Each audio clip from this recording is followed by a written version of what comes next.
Hello everyone, welcome to पवन वाग academy. Ankita here. आज के क्लास में हम लोग देखेंगे आपका नेक्स्ट वाला part, chapter number 13 amines standard 12 का। तो गाइज, लास्ट वाले क्लास में हम लोगों ने हमारा जो क्लास था वो एंड किया था बेसिसिटी ऑफ अमीन्स पर। हम लोगों ने देखा था कि कैसे क्या आपके एलिफेटिक अमीन्स बेसिक नेचर के होते हैं। हम लोगों ने दो टाइप की थेरीज देखी थी, मतलब ही लुईस थेरी और Lowry Bronsted theory for the basicity of amines. इसके बाद में मैंने डिस्कस करवाया था आपको बेसिक स्ट्रेंथ ऑफ अमीन्स, और बेसिक स्ट्रेंथ ऑफ अमीन्स में हम लोगों ने अमीन्स का बेसिक नेचर का ऑर्डर दिखा था। वो जो ऑर्डर था वो था आपके एलिफेटिक अमीन्स के लिए, मतलब ही सैचुरेटेड अमीन्स के लिए, ठीक है। और मैंने लास्ट वाले क्लास में ये भी डिस्कस किया था कि कौन से फैक्टर्स है जो स्ट्रक्चरल इफेक्ट से रिलेटेड होते हैं, जो आपके इफेक्ट को शो करते हैं बेसिसिटी ऑफ अमीन्स में। तो हम लोगों ने सबसे पहला फैक्टर देखा था आपका influence of plus effect, second factor देखा था इन्फ्लुएंस ऑफ सॉल्वेशन, और जो थर्ड फैक्टर था वो था आपका कंबाइंड इन्फ्लुएंस। ये तीनों फैक्टर्स को भी हम लोगों ने एकदम बढ़िया एग्जाम्पल्स के साथ डिटेल में स्टडी किया था। अब आज के क्लास में हम लोग मूव करेंगे अपने आगे के पार्ट की तरफ। जैसे कि लास्ट पार्ट में हम लोगों ने बेसिसिटी और बेसिक स्ट्रेंथ एलिफेटिक अमीन्स का कवर किया था, है ना। और आज के क्लास में हम लोग सबसे पहले देखेंगे basic strength of aromatic amines, कि कैसे क्या बेसिसिटी होती है आपकी एरोमेटिक अमीन्स की। अब दिमाग में क्वेश्चन आता है कि सबसे पहले तो आप हमको मैम ये क्लियर करो कि ये एलिफेटिक अमीन्स क्या है और एरोमेटिक अमीन क्या है। आप तो ये सब पढ़ा रहे हो कि बेसिसिटी होता है, बेसिक स्ट्रेंथ होता है, हमको ये तो बताओ कि एलिफेटिक अमीन क्या होता है, एरोमेटिक अमीन क्या होता है। तो चलिए भाई, सबसे पहले देखते हैं कि एलिफेटिक अमीन क्या होता है और एरोमेटिक अमीन क्या होता है। आपको बस इतना ही याद रखना है। सपोज अगर मैं यहाँ पे बोलती हूँ लेटर से CH3NH2, या तो मैंने बोला है CH3CH2NH2, या तो मैंने बोला है CH3CH2CH2NH2। तो आप लोगों ने यहाँ पे ये देखा भाई कि ये हर जगह पे आपको एलिफेटिक दिख रहा है। देखो ना, हर जगह पे आपकी कार्बन की चेन है, मतलब ये आपके कैसे नेचर का है, ये आपके एलिफेटिक नेचर का है। बट अगर मैं इसकी बात करती हूँ ना,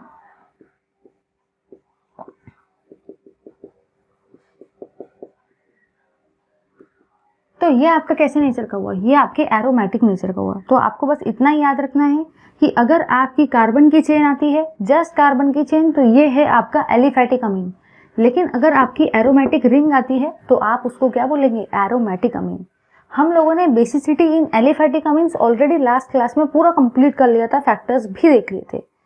आज के क्लास में सबसे पहली चीज हम लोग पढ़ने वाले बेसिसिटी ऑफ एरोमेटिक अमीन्स, मतलब ये ऐसे वाले अमीन्स के अंदर में आपकी बेसिसिटी कैसे रहती है, कैसे फैक्टर्स की हेल्प से आप एक्सप्लेन करते हो एरोमेटिक कंपाउंड्स में बेसिसिटी को। तो चलिए गाइस, ज्यादा टाइम वेस्ट किए बिना सबसे पहले स्टार्ट करते एरोमेटिक कंपाउंड्स की बेसिसिटी, मतलब ही एरोमेटिक अमीन्स की बेसिसिटी, ठीक है। चलिए भाई,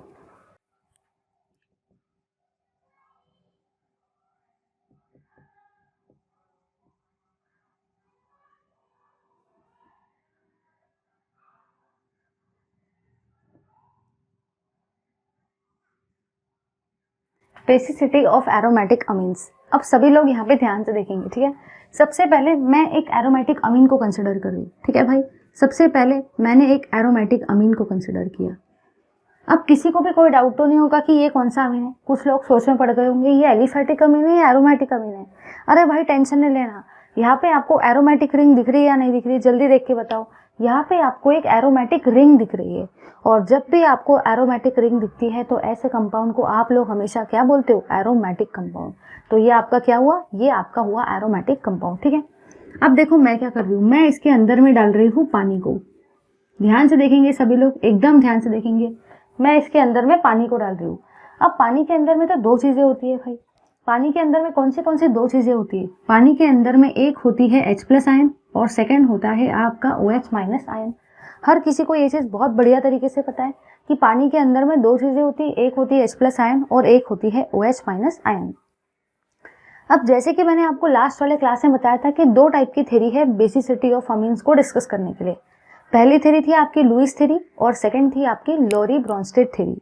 लुईस थ्योरी क्या बोल रहा था कि नाइट्रोजन अपने लोन पेयर को डोनेट कर सकता है, नाइट्रोजन अपने लोन पेयर को शेयर कर सकता है, इसीलिए आपका जो अमीन है वो बेसिक नेचर का है।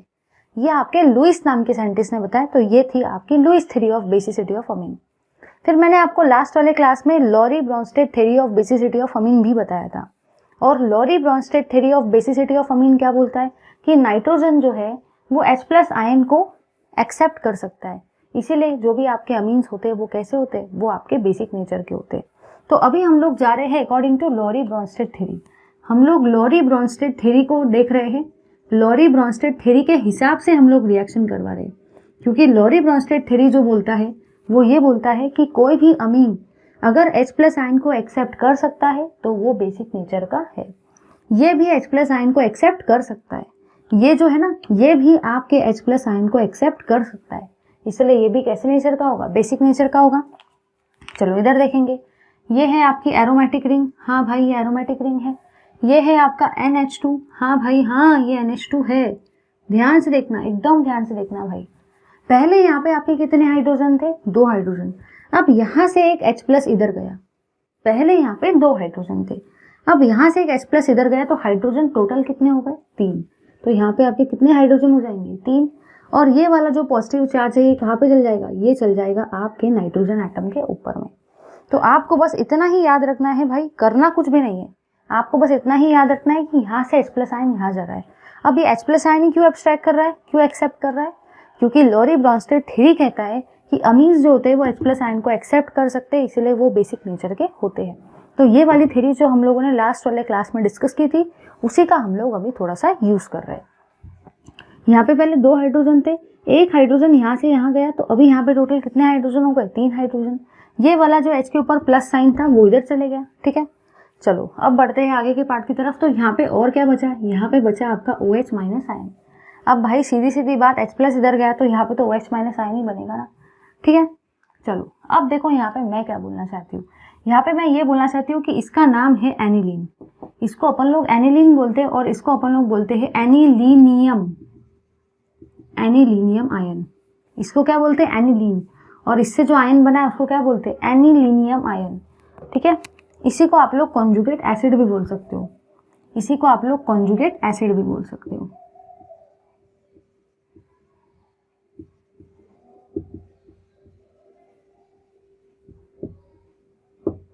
चलिए अब हम लोगों को देखो क्या यहाँ पे समझना है। आप लोगों ने यहाँ पे ये समझा कि जो भी आपका एनिलीन है, ध्यान से देखना भाई, ध्यान से, एकदम ध्यान से देखेंगे सारे के सारे। आपको यहाँ पे बस एक पॉइंट बहुत काम का है जो बहुत सारे MCQ में भी पूछा जाता है, सुनो वो पॉइंट क्या है। वो पॉइंट ये है, aromatic amines, aromatic amines are weaker base than aliphatic amines. मतलब उसका कहना यहाँ पे ये है, बहुत काम का क्वेश्चन है, बहुत सारे MCQ में पूछा जाता है, एरोमेटिक अमीन्स जो होते हैं वो वीक बेसिस है as compare to aliphatic amines. दिमाग में क्वेश्चन आता है कि एलिफैटिक के केस में भी यहाँ पे अमीन वर्ड आता है और एरोमेटिक के केस में भी तो अमीन वर्ड आता है, हाँ ना भाई, हाँ ना। एरोमेटिक के अमीन्स के भी केस में अमीन वर्ड आता है, मतलब यहाँ पे भी आपका NH2 ग्रुप ही रहने वाला है ना, जाहिर सी बात है भाई, ये अमीन है मतलब यहाँ पे भी NH2 ग्रुप तो रहेगा, और जाहिर सी बात है ये भी आपका अमीन है तो यहाँ पे भी आपका NH2 ग्रुप तो रहने वाला है।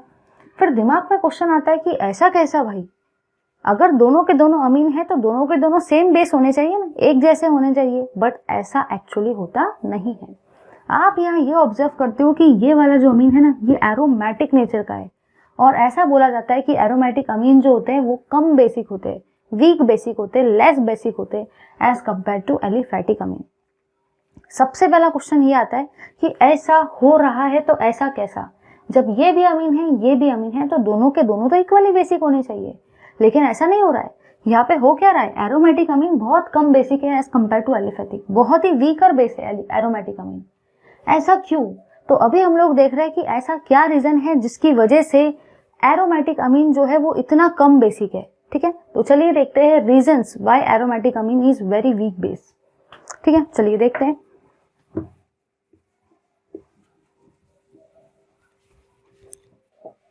चलिए भाई अब जरा ध्यान देंगे, अगर मैं लेती हूँ एनिलीन को, सबसे पहले हम लोग एनिलीन को लेंगे।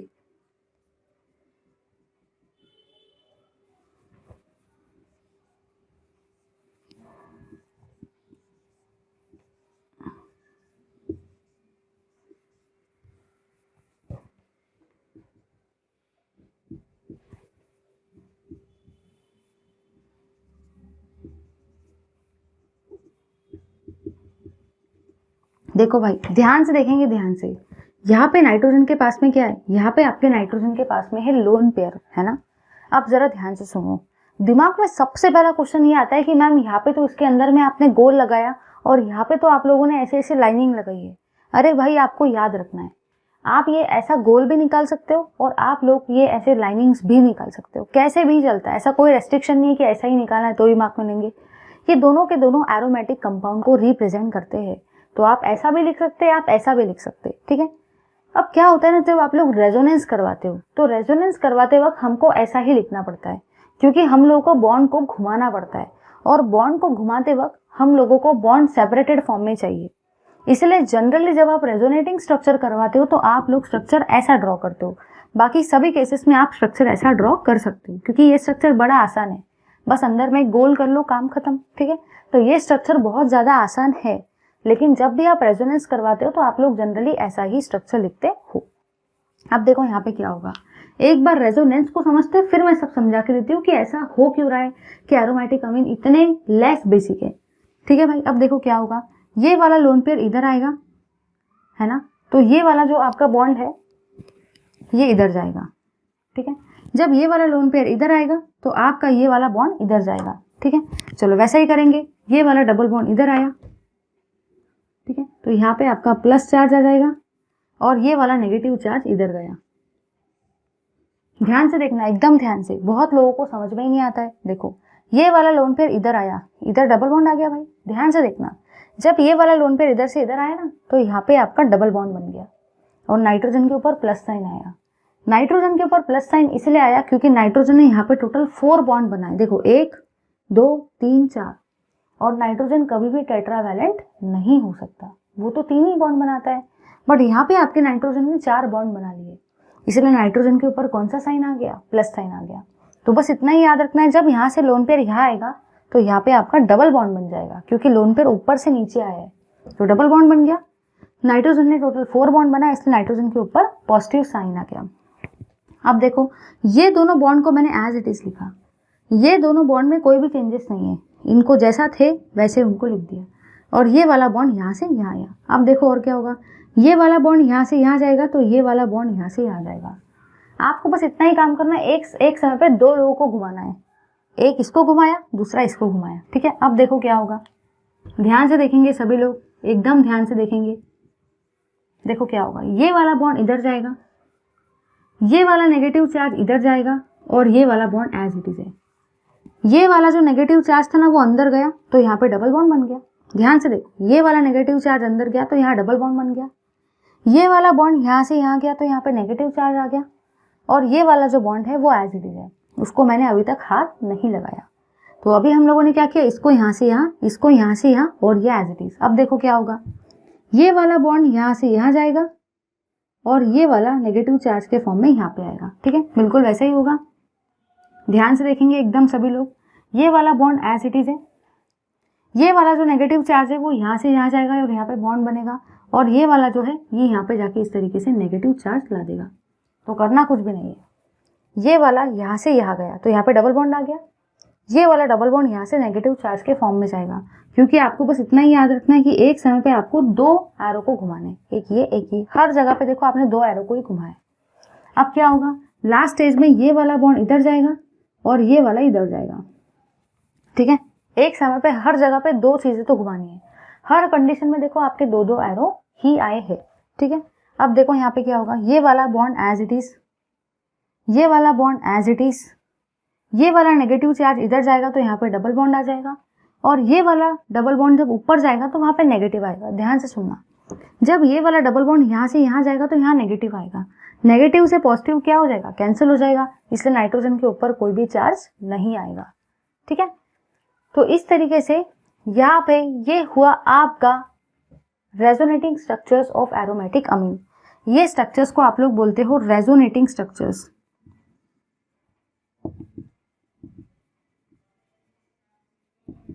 Of aromatic amines. अब भाई जो मुझे डिस्कस करवाना है वो एक्चुअली ये नहीं है। कुछ लोग सोच रहे होंगे ये रेजोनेटिंग स्ट्रक्चर हमको नहीं जम रहा है। सुनो, रेजोनेटिंग स्ट्रक्चर उसी को आता है जो प्रैक्टिस करता है, और रेजोनेटिंग स्ट्रक्चर का अभी आपको 12th स्टैंडर्ड में एक्चुअली कोई काम नहीं। सीधी सीधी बात मैं बोल रही हूँ, ये रेजोनेटिंग स्ट्रक्चर जो है ना, ये कैसे जाता है, कैसे घूमता है, ये सब 11th का पार्ट है। अभी 12th में तो आपको ये सब की रिएक्शन पढ़नी है। रेजोनेटिंग स्ट्रक्चर का अभी 12th में कोई काम नहीं है, अभी सिर्फ रिएक्शन पढ़ना है, क्योंकि ये सारे रेजोनेटिंग स्ट्रक्चर ऑलरेडी आपको 11th स्टैंडर्ड में ही थे। ठीक है, अब ये सारे के सारे रेजोनेटिंग स्ट्रक्चर हुए। क्या मुझे ये पॉइंट डिस्कस करना था रेजोनेटिंग स्ट्रक्चर का? नहीं। फिर आप लोग सोच रहे होंगे जब आपको रेजोनेटिंग स्ट्रक्चर डिस्कस ही नहीं करना था तो रेजोनेटिंग स्ट्रक्चर का को ड्रॉ किए। उसके पीछे एक रीजन है, मुझे एक आपको कंसेप्ट समझाना है। ये रेजोनेटिंग स्ट्रक्चर समझाना it's not my aim now, ये तो 11th का पार्ट है। सुनो कंसेप्ट क्या है। यहाँ पे ये बोल रखा है कि एरोमेटिक अमीन्स जो होते हैं वो बहुत ज्यादा कमजोर है, बहुत ज्यादा, बहुत कम बेसिक है। दिमाग में क्वेश्चन आता है कि ऐसा क्यों, जब ये भी अमीन है ये भी अमीन है, तो एरोमेटिक अमीन इतने कम बेसिक क्यों है? सुनो, एरोमेटिक अमीन के पास में जो भी आपका लोन पेयर है नाइट्रोजन पर, वो पूरी तरह से घूम रहा है। देखो पूरी तरह से वो घूमते जा रहा है, बस घूमते जा रहा है। तो क्या वो नाइट्रोजन एटम के पास में उसका लोन पेयर है? नहीं। सीधी सीधी बात देखो, सीधी सीधी बात मैं बोलती हूँ। लेट अस से जस्ट मुझे एक्सप्लेन करना है बोली चीज को। चलो सपोज मेरे पास एक पेन था, ठीक है। सपोज मेरे पास मेरा लोन पेयर है या मेरे पास मेरा पेन है, ठीक है। अब मेरा जो पेन है मैंने किसी और को दिया, उसने किसी और को दिया, उसने किसी और को दिया, और मेरा पेन जो है बस भाई घूमते जा रहा है, बस भाई मेरा पेन घूमते जा रहा है। तो क्या मैं अपना पेन किसी और को यहाँ से दे सकती हूँ? नहीं दे सकती। क्यों? क्योंकि मेरा जो पेन है ये ऑलरेडी मैंने किसी को दे दिया है। अगर मेरा पेन मैं ऑलरेडी किसी को दे देती हूँ ना, तो अब ये जो पेन है ये घूमते जा रहा है, बस ये पेन घूमते जा रहा है। तो क्या कोई आगे वाले इंसान को मैं मेरा पेन और दे सकती हूँ? नहीं, क्योंकि मेरे पास सिर्फ और सिर्फ एक ही पेन था और वो पेन मैंने ऑलरेडी किसी को दे दिया। तो वो पेन तो बस घूमते जा रहा है भाई, बस वो वाला पेन मेरा घूमते जा रहा है। अब कोई दूसरा बंदा आएगा और बोलेगा कि पेन देना यार, पेन देना। मैं बोलूंगी मेरा पेन मैं कहाँ से दूं, मेरा पेन तो घूम रहा है। समझ में आ रहा है? सपोज कोई XYZ मेरे पास पर्सन आया, वो बोला भाई मुझे पेन देना। मैं उसको बोलूंगी मैं तुझे अपना पेन कैसे दूं भाई, क्योंकि मेरा पेन तो बस घूमते जा रहा है, मैं तो तुझे अपना पेन दे ही नहीं सकती हूँ। समझ गए ना? तो वैसे ही यहाँ पे हो रहा है। यहाँ पे नाइट्रोजन के पास कोई भी आएगा तो नाइट्रोजन उसको अपना लोन पेयर दे ही नहीं पाएगा। क्यों? क्योंकि नाइट्रोजन का लोन पेयर तो बस भाई घूमते जा रहा है। अगर वो घूमते जाएगा तो वो नाइट्रोजन के पास ही नहीं रहेगा, तो नाइट्रोजन उसको कहाँ से देगा? समझ में आया? इसीलिए एरोमेटिक अमीन्स आपके कैसे होते हैं? वीक बेसिस होते हैं। सुनो, जब भी मेरे पास मेरा पेन है, मेरे पास मेरा एक पेन है, वो मेरा पेन यहाँ पे घूम रहा है, रेजोनेंस कर रहा है, वो घूम रहा है। यहाँ से कोई आके मुझे पेन मांगता है, मैं उसको अपना पेन नहीं दे सकती हूँ। क्यों? क्योंकि मेरा पेन जो है वो तो घूम रहा है, वो तो मस्त एंजॉय कर रहा है भाई, घूम रहा है मेरा पेन। तो मैं तो इसको पेन दे नहीं सकती। मैं इसको बोलूंगी भाई मैं तुझे अपना पेन नहीं दे सकती। क्यों? क्योंकि मेरा पेन जो है वो तो रेजोनेंस में घूम रहा है, वो तो मेरे खुद के पास नहीं है, तो मैं तुझे कहाँ से दूं? समझ में आया? वैसे नाइट्रोजन के पास अगर कोई भी बंदा जाता है तो नाइट्रोजन उसको बोलेगा भाई मेरे लोन पेयर तो वो तो घूम रहे हैं भाई रेजोनेंस में, वो तो मेरे पास खुद के पास ही नहीं है, मैं तुझे कहाँ से अपने लोन पेयर दूं? समझ में आया? नाइट्रोजन उसको बोलेगा, फिर से सुनो क्योंकि काम का कंसेप्ट है इसलिए बार बार बोल रही हूँ। नाइट्रोजन उसको बोलेगा आगे वाले को भाई मेरा लोन पेयर तो मेरे पास ही नहीं है, मेरे खुद के बस में ही नहीं है मेरा लोन पेयर, वो तो बस घूमते जा रहा है रेजोनेटिंग स्ट्रक्चर में। अब वो मेरे पास ही नहीं है तो मैं तुझे कहाँ से दूं? अब आप बताओ, अगर नाइट्रोजन का लोन पेयर जो है वो बस घूमते जा रहा है रेजोनेंस में, तो नाइट्रोजन अपना लोन पेयर किसी को भी दे नहीं पाएगा, दे ही नहीं पाएगा, बहुत मुश्किल से दे पाएगा, दे नहीं पाएगा। मतलब वो कैसे नेचर का हुआ? वो बेसिक एक्चुअली हुआ ही नहीं, बहुत कम बेसिक हुआ। तो अब आपको समझ में आया कि एरोमेटिक अमीन इतने कम बेसिक क्यों होते हैं? क्योंकि एरोमेटिक अमीन्स में जो भी नाइट्रोजन के ऊपर में लोन पेयर होता है वो नाइट्रोजन के खुद के पास नहीं होता, वो तो बस भाई घूमते रहता है। नाइट्रोजन के खुद के पास ही उसका लोन पेयर नहीं रहता है, वो तो घूमते जाता है रेजोनेंस में। ठीक है, तो नाइट्रोजन अपना लोन पेयर किसी को डोनेट ही नहीं कर पाएगा। मतलब ये कैसा रहेगा? बहुत कम बेसिक रहेगा। समझ में आया? अगर मैं बात करती हूँ एलिफेटिक अमीन की, जैसे कि CH3, CH2, NH2, अब ये तो आपका एलिफेटिक अमीन है। यहाँ पे जो नाइट्रोजन एटम के पास में लोन पेयर है वो नाइट्रोजन के खुद के पास हमेशा रहते हैं। क्यों? क्योंकि घूमने के लिए एरोमेटिक रिंग है ही नहीं। एलिफेटिक अमीन में लोन पेयर कहाँ से घूमेंगे? क्योंकि वहां पे एरोमेटिक रिंग है ही नहीं, एलिफेटिक है वो। अब एरोमेटिक रिंग ही नहीं है तो वो घूमेंगे ही नहीं, मतलब वो नाइट्रोजन के पास में प्रेजेंट रहेंगे 24 आवर्स। तो नाइट्रोजन किसी को भी अपना लोन पेयर डोनेट कर सकता है, जिससे वो बेसिक नेचर का ज्यादा होगा। इसीलिए बोला जाता है कि एलिफेटिक अमीन ज्यादा बेसिक है क्योंकि एलिफैटिक अमीन्स में एरोमेटिक रिंग नहीं होती। एलिफैटिक अमीन्स में नाइट्रोजन के लोन पेयर 24 घंटे नाइट्रोजन के पास ही रहते हैं, तो वो किसी को भी डोनेट कर सकता है, इसलिए वो ज़्यादा बेसिक होते हैं। जबकि एरोमेटिक अमीन में नाइट्रोजन के लोन पेयर नाइट्रोजन के खुद के बस में नहीं होते, नाइट्रोजन के खुद के पास नहीं होते, वो तो घूमते रहते रेजोनेंस में। अब नाइट्रोजन के पास उसके लोन पेयर है ही नहीं, तो वो दूसरों को कहाँ से अपने लोन पेयर डोनेट करेगा, और देगा भी तो बहुत मुश्किलों के साथ, इसीलिए वो कैसे है, बहुत लेस बेसिक है। अब इसके बाद में यहाँ पे एक और चीज़ होती है कि एनिलीनियम आयन जो होते हैं उसके भी कुछ रेजोनेटिंग स्ट्रक्चर्स होते हैं। तो अभी हम लोग resonating structures of anilinium ion भी देख लेते हैं एक बार। ये है आपका एनिलीनियम आयन। एनिलीनियम आयन में आप ये देखते हो कि नाइट्रोजन के पास में कोई भी लोन पेयर नहीं है, नाइट्रोजन के पास में पॉजिटिव चार्ज है। तो एनिलीनियम आयन जो होता है वो सिर्फ और सिर्फ आपको सिर्फ और सिर्फ 2 ही रेजोनेटिंग स्ट्रक्चर दिखाएगा, और वो रेजोनेटिंग स्ट्रक्चर देखो क्या होते हैं। एनिलीनियम आयन जो होता है वो सिर्फ और सिर्फ आपको 2 ही रेजोनेटिंग स्ट्रक्चर दिखाएगा, ये वाला इधर, ये वाला इधर, ये वाला इधर, ठीक है। तो ये दोनों स्ट्रक्चर हुए आपके resonating structures of anilinium ion. ये हुए भाई रेजोनेटिंग स्ट्रक्चर्स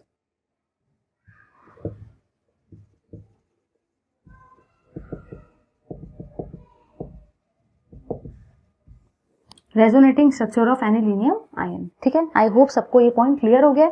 तो ठीक है भाई, तो लास्ट में मुझे बस ये कंक्लूड करना है कि एरोमेटिक अमीन बहुत कम बेसिक है as compare to aliphatic amine. I hope concept clear हुआ है, ठीक है।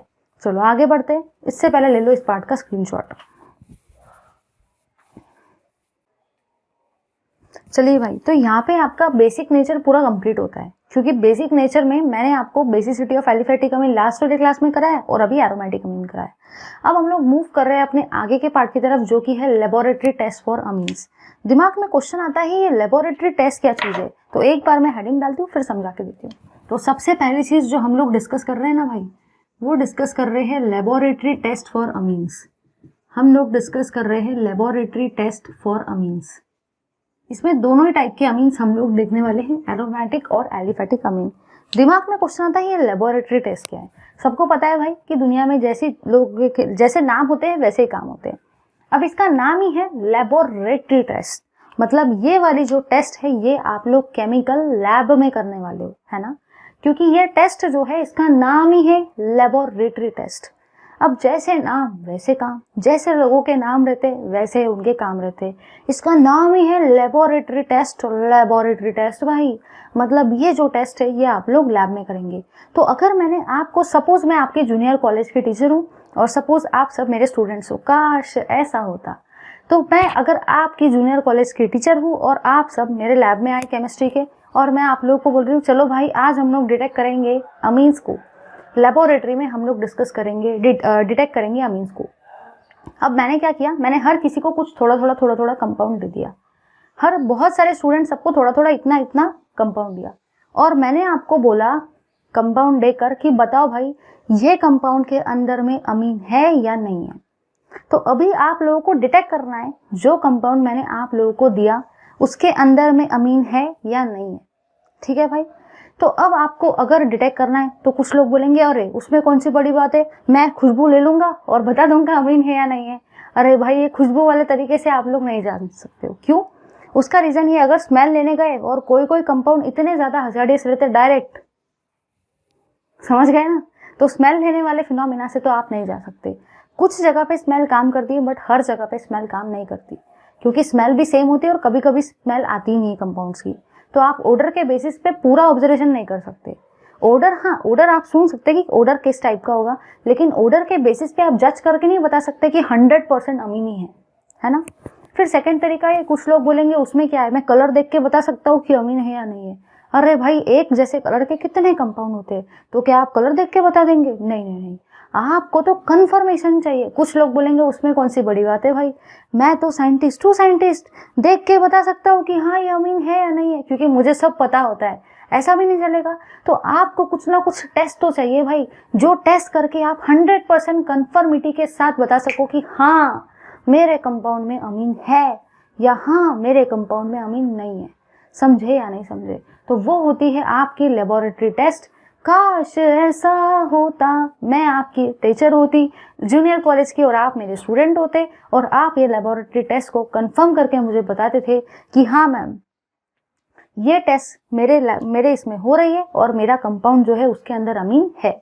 या कोई लोग बोलेंगे हाँ मैंने टेस्ट की और ये टेस्ट नेगेटिव आई तो मेरा ये जो कंपाउंड है ये अमीन नहीं है। ठीक है, तो ऐसे आप लोग डिटेक्ट कर सकते हो। चलिए, अब ये जो लेबोरेटरी टेस्ट होती है इसमें टोटल 2 टाइप होते हैं। इसमें टोटल आपके 2 टाइप होते हैं। ठीक है, पहला टाइप आपका जो होता है वो होता है आपका litmus test, test for the base, और इसी को आप लिटमस टेस्ट भी बोल सकते हो। इसमें आपकी लिटमस टेस्ट रहेगी। लिटमस पेपर देखा है भाई सबने? ठीक है, और सेकंड टेस्ट जो आपकी रहती है वो रहती है डायअज़ोटाइजेशन।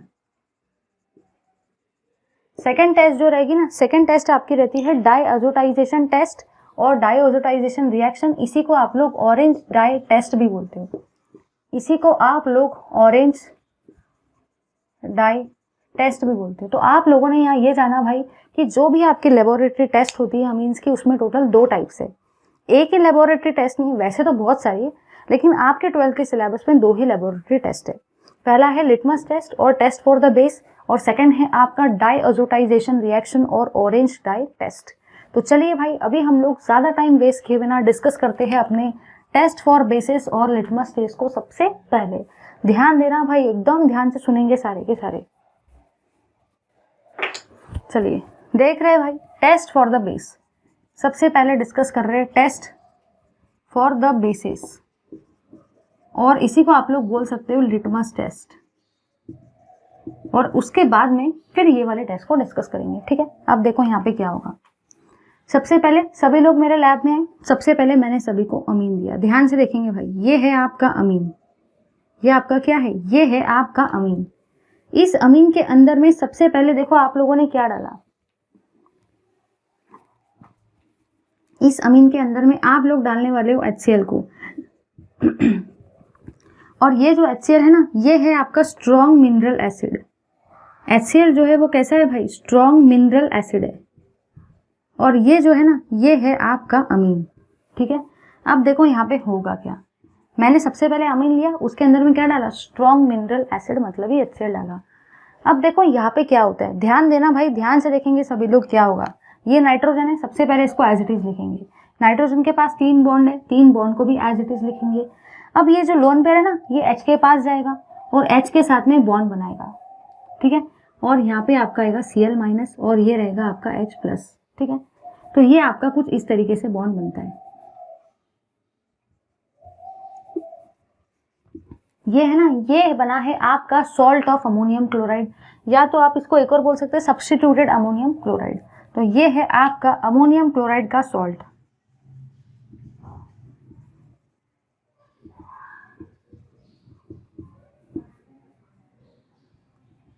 ठीक है, तो अभी देखो करना क्या है, ध्यान से सुनो। अभी मैंने कुछ समझाया नहीं, कुछ लोग सोचेंगे कुछ समझ ही नहीं रहा है, रिएक्शन क्या चल रही है। अरे भाई, मैंने अभी कुछ समझाया ही नहीं तो आपको समझ में कहाँ से आएगा। अभी तो मैंने स्टार्ट किया है, असली पिक्चर तो अभी बाकी है। थोड़ा सा वेट तो करो भाई, वेट करेंगे तभी जाके तो एक कम कंसेप्ट समझाऊंगी। कंसेप्ट इतने जल्दी थोड़ी समझता है, उसको टाइम लगता है भाई, इतने इजीली कंसेप्ट नहीं समझता। अभी तो सिर्फ मैंने रिएक्शन पढ़ाई है, ऐसा मत सोचना कि ये तो मुझे कुछ भी समझ ही नहीं रहा है, कुछ भी ऐसा कुछ मत सोचो भाई। इधर देखो सभी लोग, यहाँ पे ये नाइट्रोजन है, नाइट्रोजन ने ऑलरेडी 3 बॉन्ड बनाए, मतलब नाइट्रोजन की जितनी वैलेंसी होती है 3, उसने 3 बॉन्ड पहले से ही बना ली। ठीक है, क्योंकि नाइट्रोजन की वैलेंसी 3 होती है, उसने 3 बॉन्ड पहले बना लिए। अब देखो क्या हुआ, ये वाला जो H है ना, ये नाइट्रोजन के पास जा रहा है। ये वाला जो H है भाई, ये नाइट्रोजन के पास जा रहा है। ध्यान से देखना, इस HCl के अंदर में 2 चीजें होती है, एक होता है H प्लस और एक होता है Cl माइनस। HCl के अंदर में भाई आपकी 2 चीजें होती है, एक होता है H प्लस, एक होता है Cl माइनस आयन। ये जो H प्लस है ना, ये नाइट्रोजन के पास जाएगा।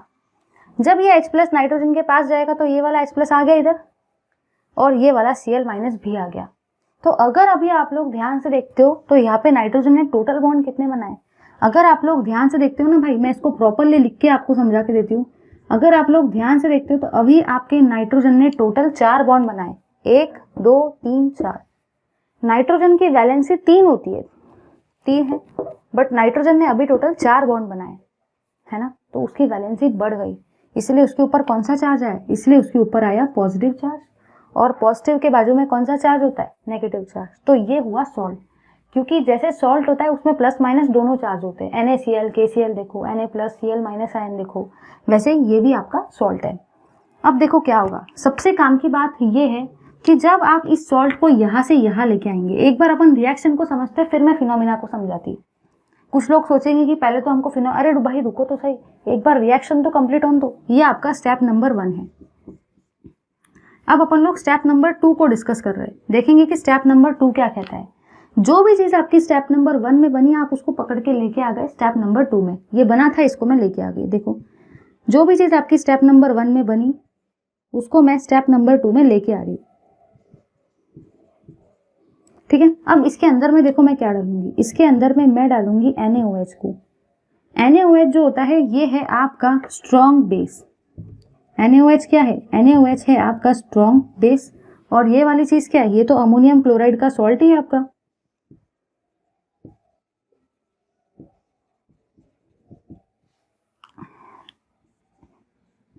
अब देखो भाई यहाँ पे क्या होगा, यहाँ पे ध्यान से देखना क्या होता है। कभी भी अगर आप लोग रिएक्शन करते हो ना तो सबसे पहले छोटे मोटे बाय प्रोडक्ट को कर देते हैं घर के बाहर। सबसे पहले छोटे मोटे बाय प्रोडक्ट को कर देते हैं रिएक्शन के बाहर। तो चलो भाई, यहाँ पे आपको दिख रहा है Cl, यहाँ पे आपको दिख रहा है Na जो होता है ना वो Cl के बिना नहीं रह सकता भाई।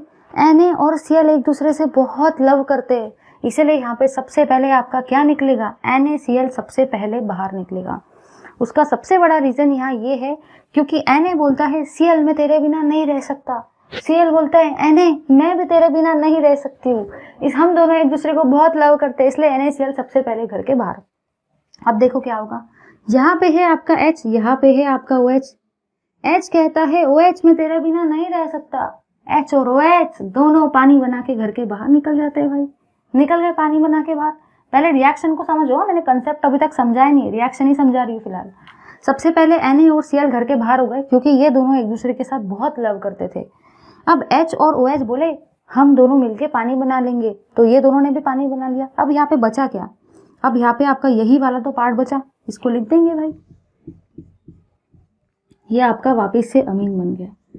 अब कुछ लोग बोलेंगे ये रिएक्शन काय को करवाई, हमको तो कुछ इससे रिएक्शन से कोई लेना देना ही नहीं है। क्या है क्या ये चीज, ये तो समझाओ ये है क्या चीज। सुनो भाई, ये रिएक्शन मैंने आपको इसलिए बढ़ाई क्योंकि अभी हम लोग टेस्ट कर रहे हैं लेबोरेटरी टेस्ट फॉर अमीन। अभी हम लोग देख रहे हैं कि कैसे हम लोग अमीन्स को लेबोरेटरी में चेक करेंगे कि वो प्रेजेंट है या नहीं है किसी कंपाउंड के अंदर में। पहली टेस्ट थी टेस्ट फॉर बेसिस और लिटमस टेस्ट, जिसको अभी हम लोगों ने यहाँ पे डिस्कस किया। उसमें मैंने आपको ये बताया कि उसमें टोटल 2 टाइप के स्टेप होते हैं। स्टेप नंबर 1 में आप अमीन को लेंगे, उसके अंदर में एसिड को डालेंगे, तो क्या होगा, यहाँ पे आपका H+ है, Cl- आयन है, ये दोनों यहाँ पे जाके लग जाएंगे, यहाँ सॉल्ट बनेगा। ये वाला सॉल्ट को सेकेंड नंबर स्टेप में लाएंगे, यहाँ पे इसके अंदर बेस डालेंगे और फिर क्या होगा, यहाँ से NaCl, यहाँ से पानी और ये बाहर निकलेगा। अभी तो सिर्फ रिएक्शन हुई है, कंसेप्ट समझो। अभी समझो भाई, समझो भाई, समझो कंसेप्ट समझो। आप लोगों को यहाँ पे ये बात याद रखना है कि ये वाला जो अमीन है ना, ये वाला जो अमीन है ये वाटर में सोल्यूबल नहीं है, ये वाटर इनसोल्यूबल है। ये वाला अमीन कैसा है, वाटर इनसोल्यूबल। तो जाहिर सी बात है भाई ये वाला अमीन भी कैसा रहेगा, वाटर इनसोल्यूबल। वाटर इनसोल्यूबल का मतलब ये होता है कि ऐसे सब्सटेंसेस जो पानी के अंदर सोल्यूबल नहीं होते, ऐसे सब्सटेंसेस जो पानी के अंदर डिजोल्व नहीं होते, आप लोग उनको क्या बोलते हो, आप लोग उनको बोलते हो वाटर इनसोल्यूबल। लेकिन ये जो है ना, ये आपका सॉल्ट है, सॉल्ट। और सॉल्ट कैसा होता है, सॉल्ट होता है वाटर सोल्यूबल। तो आप लोगों ने यहाँ पे क्या कोशिश की, आप लोगों ने यहाँ ये ट्राई किया, पहले वाटर इनसोल्यूबल से वाटर सोल्यूबल बनाया, फिर वाटर सोल्यूबल से वाटर वापस इनसोल्यूबल बनाया। दिमाग में क्वेश्चन आता है कि ऐसा हम लोग क्यों कर रहे हैं, पहले इनसोल्यूबल से सोल्यूबल बनाया, फिर सोल्यूबल से वापस इनसोल्यूबल बनाया, ऐसा क्यों हो रहा है। सुनो भाई, क्या होता है ना, जब आप लिटमस की टेस्ट करवाते हो तो लिटमस की टेस्ट के लिए कंपाउंड आपका वाटर सोल्यूबल होना चाहिए। अब यहाँ पे आप लोग इस अमीन को लेके लिटमस टेस्ट नहीं कर सकते, क्यों, क्योंकि लिटमस टेस्ट के लिए कंपाउंड कम से कम वाटर सोल्यूबल तो होना ही चाहिए। लेकिन अमीन कैसे है, वाटर इनसोल्यूबल है, तो क्या आप लोग अमीन के लिटमस टेस्ट कर पाएंगे, नहीं। रीजन ये है कि लिटमस टेस्ट के लिए कंपाउंड पानी के अंदर सोल्यूबल होना चाहिए, तभी जाके उसका लिटमस टेस्ट तो करेंगे ना, तभी जाके तो लिटमस पेपर यूज करेंगे ना भाई। लेकिन ये जो अमीन है ये तो वाटर के अंदर सोल्यूबल ही नहीं है। ये वाला जो अमीन है ना, ये तो आपके वाटर के अंदर में इनसोल्यूबल है, वाटर के अंदर सोल्यूबल ही नहीं है। फिर दिमाग में क्वेश्चन आता है, मैं करूँ तो क्या करूँ, करूँ तो क्या करूँ भाई, मुझे तो लिटमस टेस्ट ही करवाना है, मुझे तो लिटमस टेस्ट ही करवाना है। अब लिटमस टेस्ट करवाने के लिए कंपाउंड तो पानी के अंदर सोल्यूबल होना चाहिए, लेकिन यहाँ पे तो मेरा कंपाउंड भी पानी के अंदर में इनसोल्यूबल ही है। लिटमस टेस्ट करवाना है, कंपाउंड पानी के अंदर सोल्यूबल होना चाहिए, लेकिन यहाँ पे तो मेरा कंपाउंड पानी के अंदर सोल्यूबल ही नहीं है। फिर दिमाग में आता है करूँ तो मैं क्या करूँ। तो देखो मैंने क्या किया, मैंने इस इनसोल्यूबल कंपाउंड को सोल्यूबल कर दिया। क्या अब मेरा लिटमस टेस्ट हो सकता है? हाँ, अब मेरा लिटमस टेस्ट हो सकता है, क्योंकि इनसोल्यूबल कंपाउंड को मैंने अपना दिमाग चला के बुक की हेल्प से सोल्यूबल में कन्वर्ट कर दिया। हाँ, अब मेरा लिटमस टेस्ट हो सकता है भाई, बिल्कुल हो सकता है। अब देखो क्या होगा, आप इसको पकड़ के लाएंगे क्योंकि ये वाटर सोल्यूबल है। क्या होगा, जो भी आपका रेड लिटमस रहेगा, जो भी आपका रेड लिटमस रहेगा ना, रेड लिटमस, ये क्या है, ये है आपका रेड लिटमस। रेड लिटमस को ये वाला कंपाउंड जो है वो डायरेक्टली पता है काय में कन्वर्ट कर देगा, ब्लू लिटमस में। रेड लिटमस को वो कन्वर्ट कर देगा आपके ब्लू लिटमस में।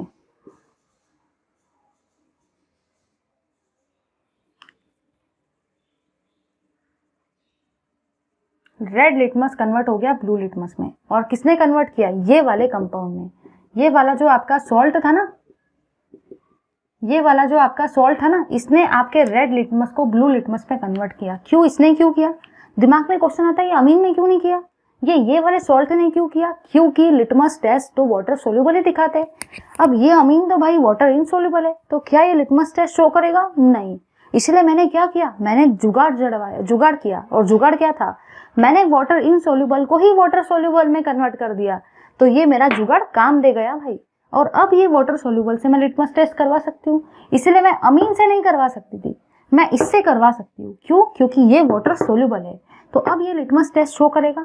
इसने रेड को ब्लू में कन्वर्ट किया। तो आप लोग ही बता दो, ये कैसे नेचर के होंगे? सारे के सारे बेसिक नेचर के। तो इससे पता चलता है कि रेड लिटमस ब्लू में कन्वर्ट हो रहा है, मतलब जो भी आपके अमीन्स हैं वो बेसिक नेचर के हैं। और इससे आप प्रेडिक्ट कर सकते हैं कि जो कंपाउंड मैंने आपको लेबोरेटरी के अंदर में दिया है वो बेसिक है या नहीं है। ये तो हुआ पहला वाला टेस्ट जिसको अभी हम लोगों ने समझा। आई होप सबको ये क्लियर हो गया होगा। अमीन पे लिटमस मत लगवाना। पहले अमीन जो कि वाटर इनसोल्यूबल है उसको वाटर सोल्यूबल में कन्वर्ट करेंगे। कैसे? एसिड डाल के। फिर ये सोल्यूबल बन गया, अब इससे लिटमस टेस्ट करवा लो भाई, मिल जाएगा। लिटमस पेपर डालने का, रेड वाला ब्लू में कन्वर्ट हो गया, बोल देने का ये है करके, बेसिक नेचर है, अमीन है। फिर बाद में आप इसको वापस से वाटर इनसोल्यूबल में कन्वर्ट कर सकते हो। ठीक है, लो जल्दी से इस पार्ट का स्क्रीनशॉट। फिर हम लोग मूव करते हैं अपने आगे के टेस्ट की तरफ, जो कि है आपकी क्या, डायज़ोटाइजेशन टेस्ट। चलिए भाई, अब जैसे कि हम लोग को बहुत बढ़िया तरीके से पता है कि लाइफ कभी भी एक चीज के ऊपर डिपेंडेंट नहीं रहती है। हमारे पास अगर हम लोग गोल की भी बात करते हैं तो हमारे गोल एटलीस्ट 2 रहने चाहिए, राइट? कि अगर एक रास्ता सपोज, मतलब गोल एक ही रहना चाहिए, रास्ते 2 रहने चाहिए, ये मुझे कहना था। अगर सपोज एक रास्ता काम नहीं दे रहा है तो आपका सेकंड वाला जो रूट है वो आपको हेल्प कर देगा और आपके गोल को अचीव करने में आपकी हेल्प करेगा, राइट? तो हम लोग बोलते हैं ना कि लाइफ में we should have 2 roads to achieve our goal. ठीक है, इन द सेम फैशन यहाँ पे भी लेबोरेटरी टेस्ट फॉर अमीन्स जो है, सपोज अगर एक टेस्ट आपकी काम नहीं दे रही है, कुछ कंडीशंस हो गई, कुछ आपने बराबर टेस्ट को परफॉर्म नहीं किया, सपोज ये वाला केमिकल ही नहीं है, तो फिर ऐसे केस में क्या करेंगे? ऐसे केस में we must have some other option for laboratory test for amines. ठीक है, तो अब आपका जो सेकेंड वाला ऑप्शन है दैट इज डायज़ोटाइजेशन रिएक्शन और ऑरेंज डाई टेस्ट। पहले इसको देख लिया, लेकिन सपोज कोई कंडीशन की वजह से आप ये नहीं कर पा रहे हो, या कुछ और बहुत सारे फैक्टर्स रिस्पॉन्सिबल होते हैं जो आपको ये कर रहे हैं, जिसकी वजह से आप ये नहीं कर पा रहे हो, तो ऐसे केस में you will go with diazotization test. तो चलिए देखते हैं डायज़ोटाइजेशन को एकदम बेस्ट वे में। सेकेंड है आपके डायज़ोटाइजेशन टेस्ट। डायज़ोटाइजेशन टेस्ट को ही आप लोग ऑरेंज डाई टेस्ट भी बोलते हो, ऑरेंज डाई टेस्ट। ठीक है। अब देखो ऑरेंज डाई टेस्ट जो है, या तो जो भी आपकी डाइओजोटाइजेशन टेस्ट है, ठीक है, वो आप लोग देखो कहाँ पढ़ने वाले हो, एक सेकेंड सुनो भाई। जो भी आपकी डाइओजोटाइजेशन टेस्ट है ना, फिलहाल हम लोग उसको रिएक्शन वाइज डिस्कस नहीं कर रहे, क्योंकि बुक में भी अभी आपको थ्योरी दी है तो मैं आपको थ्योरी ही बता रही हूँ। इसकी रिएक्शन मुझे पता है, इसका मतलब ये नहीं कि मुझे रिएक्शन नहीं आती, इसकी रिएक्शन मुझे पता है, लेकिन ये रिएक्शन मुझे अभी आपको नहीं बताना है, क्योंकि ये रिएक्शन जो है ना, इसके साथ में ऐसी बहुत सारी रिएक्शन आपको दे रखी है टेक्स्ट बुक के अंदर में पेज नंबर 293 पर, जो अभी हम लोग वहां तक जाने के, अभी हमारा वहां तक होने का ही है, अभी हम लोग उसके पहले है। तो अभी मैं आपको वो वाली डाइओजोटाइजेशन की रिएक्शन डिस्कस नहीं करवाऊंगी, क्योंकि बुक में वो अभी नहीं दिया है, वो 1-2 पेज के बाद दी है। तो पहले उसको डिस्कस करा के कोई मतलब नहीं है, क्योंकि उसमें बहुत सारी रिएक्शन है। इसलिए जब अपन को सही समय आएगा तभी हम लोग उसको डिस्कस करेंगे। पहले अभी हम लोग सिर्फ इससे रिलेटेड थ्योरी को देख रहे हैं कि क्या होता है डाइओजोटाइजेशन में एक्चुअली, क्योंकि अभी आपको लेबोरेटरी वाली फीलिंग आनी चाहिए। ठीक है, तो चलिए भाई, ऐसा इमेजिन करो कि मैं बढ़िया एप्रॉन पहन के लैब में हूँ और अंकिता मैम मेरी जूनियर कॉलेज की टीचर है लैब की। ठीक है, चलो अब जरा इधर देखो, ध्यान से देखो भाई, सभी लोग ध्यान से देखेंगे। सबसे पहले आप लोग क्या करेंगे, सबसे पहले आप लोग टोटल 3 टेस्ट ट्यूब लेंगे। ठीक है, ये हुई आपकी पहली टेस्ट ट्यूब, ये हुई आपकी सेकंड टेस्ट ट्यूब। ठीक है, आपने टोटल 3 टेस्ट ट्यूब कंसिडर करना है, पहली test tube, second test tube और थर्ड टेस्ट ट्यूब। जो भी आपकी सेकंड टेस्ट ट्यूब है और जो भी आपकी थर्ड टेस्ट ट्यूब है ना, उसको आप लोग आइस के अंदर रखते हो। सेकंड टेस्ट ट्यूब और थर्ड टेस्ट ट्यूब को आप लोग किसके अंदर में रखते हो, आप लोग आइस के अंदर में रखते हो। तो जरा ध्यान से देखना, ये आपका कोई भी एक यूटेंसिल है, ठीक है, ये है आपके आइस और ये है आपके टेस्ट ट्यूब, ये है आपकी टेस्ट ट्यूब। ठीक है, ये दोनों टेस्ट ट्यूब है, ये भी टेस्ट ट्यूब है, लेकिन ये 2 टेस्ट ट्यूब को मैं आइस के अंदर में रख रही हूँ। ये मैं आपको सिर्फ और सिर्फ इसकी थ्योरी पढ़ा रही हूँ। थ्योरी इसलिए पढ़ा रही हूँ क्योंकि ये वाली चीज जो है ना, ये अभी लेबोरेटरी टेस्ट का पार्ट है, यहाँ कोई रिएक्शन नहीं आएगी, यहाँ हम थ्योरी डिस्कस करेंगे कैसे लैब में टेस्ट होती है। ये टेस्ट मैंने की है, आप लोगों ने भी शायद की होगी, मुझे ऐसा लग रहा है 11th या 12th स्टैंडर्ड में, लेकिन ये टेस्ट मैंने ग्रेजुएशन में भी किया, पीजी में, पीजी का भी एक पार्ट होता है, पोस्ट ग्रेजुएशन एमएससी में भी एक थोड़ा सा था ये, और 12th में तो ऑफकोर्स रहता ही। चलो अब देखो क्या होगा।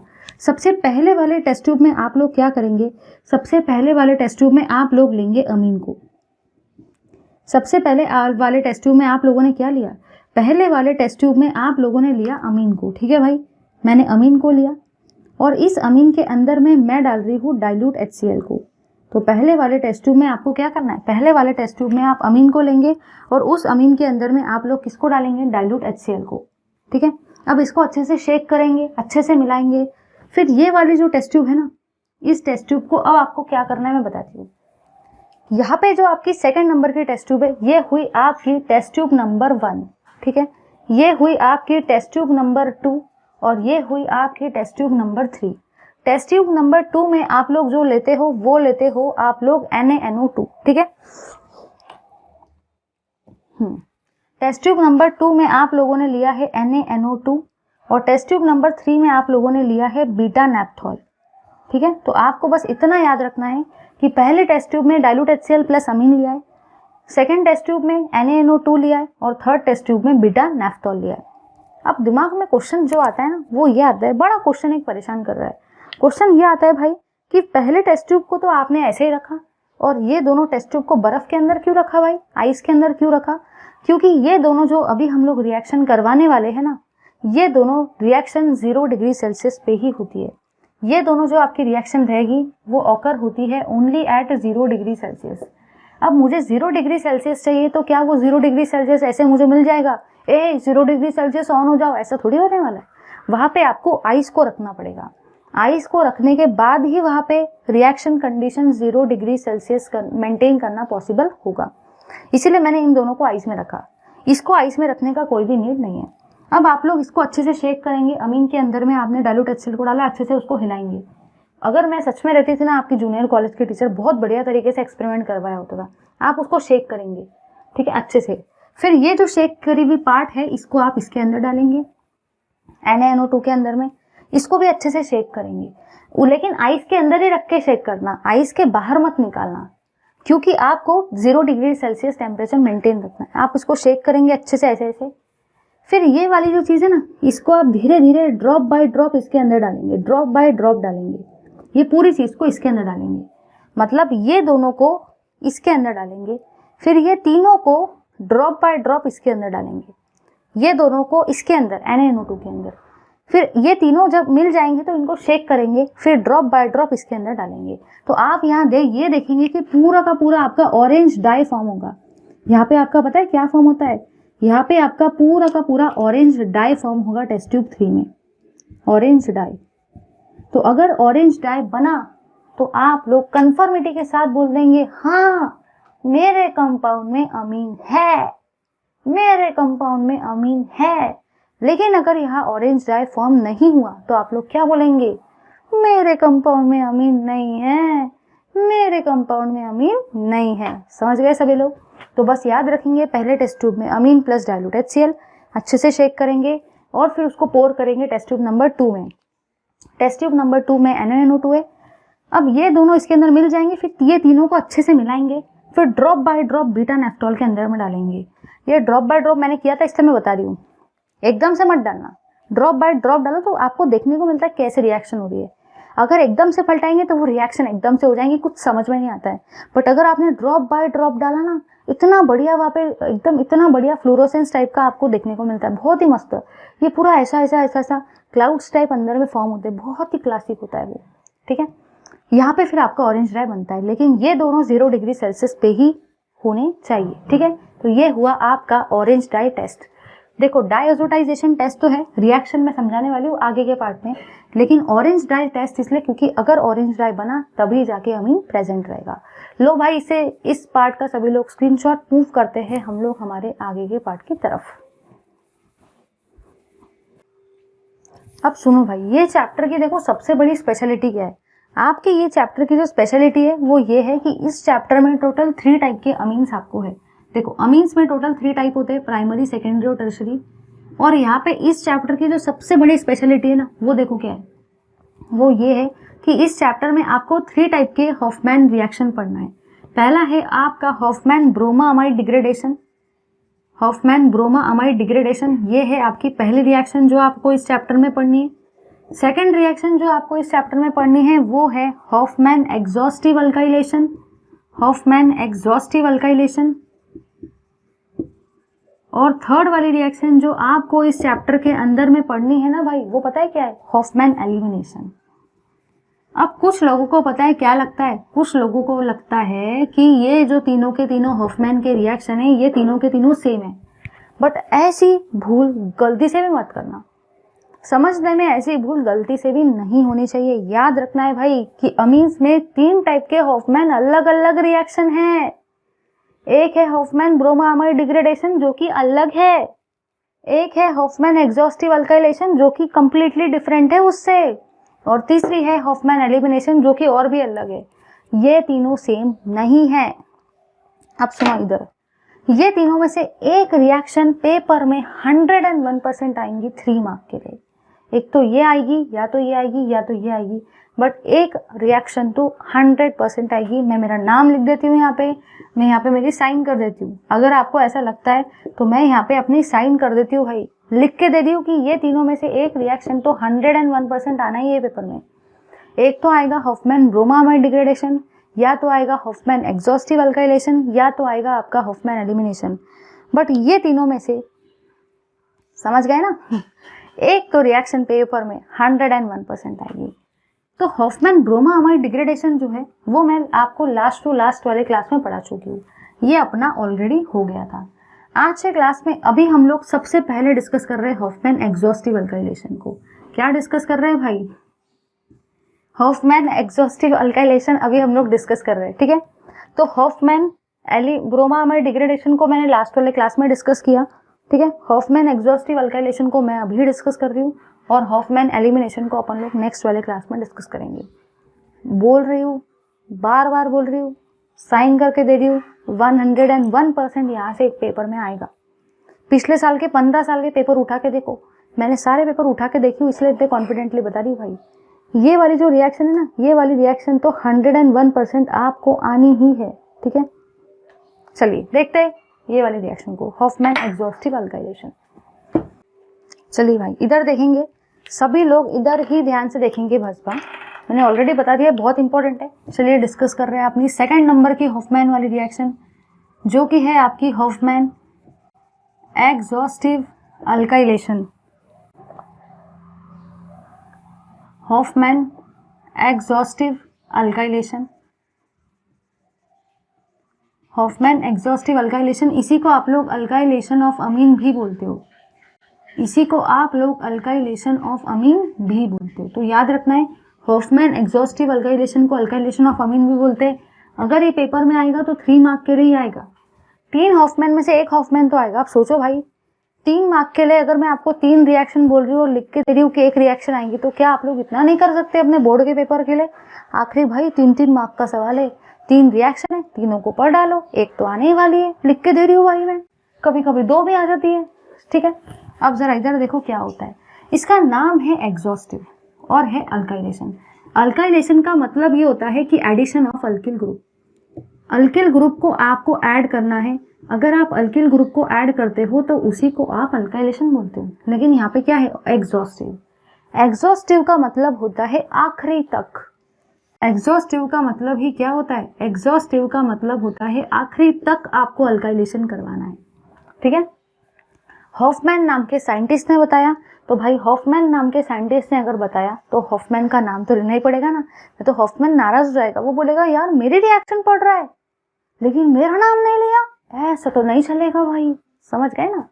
एग्जॉस्टिव का मतलब होता है आखिरी तक, आखिरी दम तक।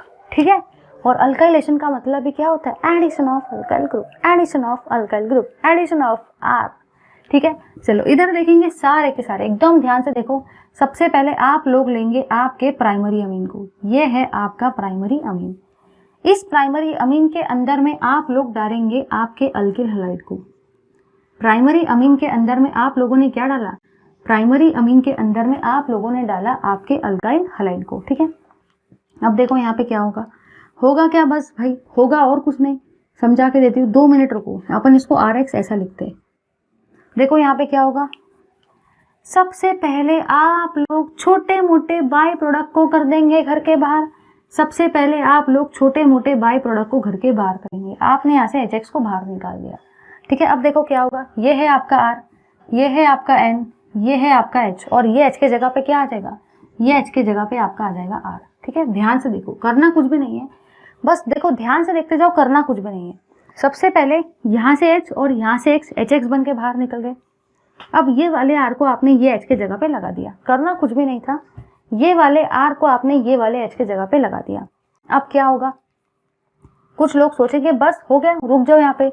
नहीं भाई नहीं, आप लोगों ने कसम खाई है कि मैं तो अल्काइलेशन कराऊंगा, लेकिन आखिरी दम तक मैं अल्काइलेशन करवाऊंगा भाई, आखिरी दम तक मैं अल्काइलेशन करवाऊंगा, आखिरी तक मैं अल्काइलेशन करवाऊंगा। इसलिए यहाँ पे नाम भी क्या है? Exhaustive alkylation.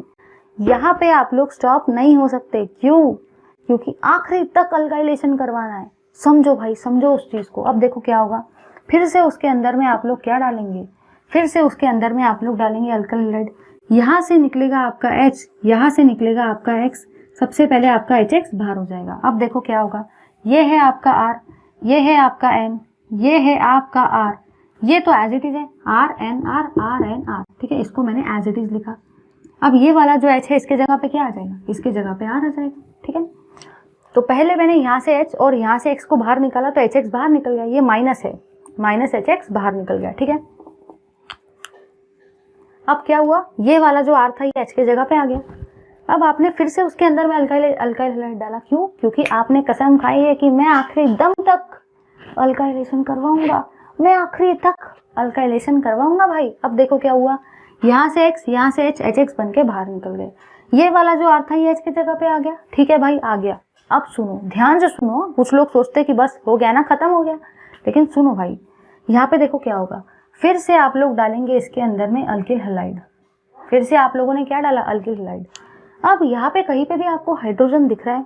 नहीं, तो क्या यहाँ पे HX बाहर निकल सकता है? क्यों? अरे भाई हाइड्रोजन ही नहीं है तो HX कहाँ से बाहर निकलेगा? ठीक है, अब देखो यहाँ पे क्या होगा। ये है आपका N, ये है आपका R, ये है आपका आर, ये है आपका आर। अब ये वाला आर जो है ना ये इसके पास जाएगा, ये वाला आर इसके पास जाएगा और ये वाला एक्स भी इसके पास जाएगा। जरा ध्यान से देखना, नाइट्रोजन की वैलेंसी कितनी होती है 3, लेकिन नाइट्रोजन ने यहाँ पे कितने बॉन्ड बनाए 4। अगर नाइट्रोजन की वैलेंसी 3 है ना, लेकिन नाइट्रोजन ने यहाँ पे तो टोटल 4 बॉन्ड बना लिए, तो नाइट्रोजन के ऊपर कौन सा साइन आएगा जल्दी बताओ भाई, प्लस साइन। प्लस को हमेशा कौन लव करता है, माइनस। तो प्लस के साथ में ही कौन होता है, उसका जीवन साथी माइनस। समझ गए भाई? तो ये हुई आपकी हॉफमैन एग्जॉस्टिव अल्काइलेशन। अब इसके बाद आप अल्काइलेशन नहीं करवा सकते भाई, इसके बाद आप लोग अल्काइलेशन नहीं करवा सकते। उसका रीज़न ये है कि बस अल्काइलेशन यहीं तक होगा। अब कुछ लोग सोचेंगे उसमें क्या है, कुछ लोग इतने पागल रहते हैं वो सिर्फ यहीं तक अल्काइलेशन करवाते। वो सोचते हाइड्रोजन तो है नहीं, अब कहाँ से अल्काइलेशन होगा। लेकिन याद रखना, आखिरी दम तक अल्काइलेशन करवाना है, तो आपको उसको आखिरी दम तक अल्काइलेशन करवाना है, क्योंकि नाम ये एग्जॉस्टिव अल्काइलेशन। तो आपने ये वाले अल्किल को यहाँ डाला। अब नाइट्रोजन की वैलेंसी 3 थी लेकिन 4 हो गई, बढ़ गई, तो इसलिए नाइट्रोजन के ऊपर प्लस। प्लस का जीवन साथी माइनस होता है, वो उसके साथ हमेशा साथ साथ साथ साथ चलता है। ठीक है, चलो अब ये तो हुआ, ये था आपका प्राइमरी अमीन, क्योंकि यहाँ पे आपका नाइट्रोजन सिर्फ और सिर्फ एक ही अल्किल ग्रुप से अटैच थे। ये है आपका सेकेंडरी अमीन, क्योंकि यहाँ पे आपका नाइट्रोजन 2-2 अल्किल ग्रुप से अटैच है। यहाँ पे आपका नाइट्रोजन 3-3 अल्किल ग्रुप से अटैच है। So according to the similar principle of common sense, ये वाले अमीन का नाम क्या होगा, टर्शरी अमीन। क्यों होगा भाई, क्योंकि यहाँ पे जो आपका नाइट्रोजन है ना वो तो 3-3 अल्किल ग्रुप से अटैच है। और ये यहाँ पे देखो भाई, यहाँ पे तो और भी खतरनाक वाला किस्सा है। यहाँ पे तो आपके नाइट्रोजन 4-4 अल्किल ग्रुप से अटैच है। तो इसका नाम क्या होगा, इसका नाम होगा क्वाटरनरी अमोनियम सॉल्ट, या तो क्वाटरनरी अमोनियम हैलाइड। ये आपका क्या है, क्वाटरनरी अमोनियम हैलाइड, जो कि सॉल्ट है, क्योंकि उसमें प्लस माइनस चार्ज आपका आ रहा है। ठीक है भाई, ये तो हुई आपकी हॉफमैन एग्जॉस्टिव अल्काइलेशन वाली रिएक्शन। ठीक है, अब अपन लोग एक रिएक्शन डिस्कस करते हैं। अब जो मुझे आगे की रिएक्शन डिस्कस करवानी है वो मैं डिस्कस तो यहाँ पे करवा सकती हूँ, लेकिन अपने पास टाइम उतना नहीं है। और अगर मैं वो रिएक्शन डिस्कस करवा भी दूंगी तो एक रिएक्शन से काम नहीं होगा, क्योंकि पेपर में ना यहाँ से 2 टाइप के रिएक्शन आते हैं। ये रिएक्शन पेपर में कभी नहीं आती, क्योंकि ये तो आपका जनरल रिएक्शन है। पेपर में तो आपको स्पेसिफिक रिएक्शन आएंगी, बहुत रेयरली आपको जनरल पूछ जाती है, हमेशा स्पेसिफिक आती है, क्योंकि यहाँ पे मैंने आर मेंशन नहीं किया है क्या है। तो अब मुझे वैसे 2 रिएक्शन करवानी है, लेकिन वो एक रिएक्शन से काम नहीं होगा, 2 रिएक्शन है वो मैं अभी नहीं ले सकती, क्योंकि अभी टाइम का थोड़ा सा शॉर्टेज है। Thank you very much for watching this video, keep watching my video, और please do like share comment and subscribe to our channel. Thank you very much. Please like और शेयर ज़रूर करो यार, और कमेंट भी ज़रूर डालो, सो दैट मैं आपके कमेंट्स पढ़ती हूँ और मुझे काफ़ी ज़्यादा खुशी होती है। Thank you very much.